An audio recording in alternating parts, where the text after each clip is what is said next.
L'industrie maritime pose un geste important pour stimuler le recrutement de pilotes sur le fleuve Saint-Laurent. Louis, le secteur du pilotage est en sérieuse pénurie de main-d'œuvre. Le pilotage, c'est comme la prêtrise, ça n'entre qu'au compte-gouttes. Difficile de susciter des vocations. On qualifie de criante la situation de pénurie de main-d'œuvre, surtout qu'il y a beaucoup de pilotes expérimentés qui vont partir à la retraite bientôt. Ici, à Trois-Rivières, il y en a un de 69 ans qui est toujours actif entre Québec et Montréal. Donc, ceux qui restent doivent mettre l'épaule à la roue. Et chaque année, il y a 4 ou 5 candidats pilotes, alors que les besoins sur le Saint-Laurent sont de 6, 7, 8, 9 fois, 10 fois supérieurs. Il faut dire que le temps pour y parvenir est très long avant d'être autorisé à piloter, par exemple, un gros porte-conteneur comme il en passe face à Trois-Rivières.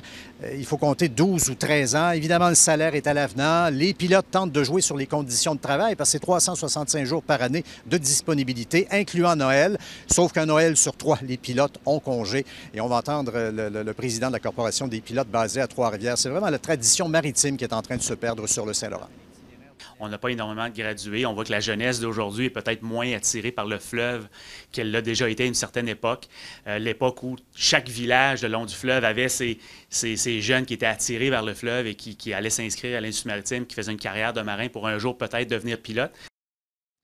Alors, en conséquence, c'est en train d'être annoncé à Trois-Rivières un don de 300 000 à la Fondation de l'Institut maritime de Rimouski pour trouver des moyens de faciliter le recrutement de candidats. On a passé le chapeau dans l'industrie du pilotage, notamment chez les 125 pilotes basés à Trois-Rivières. Oui, un métier méconnu quand même. Merci, Louis, pour ces précisions.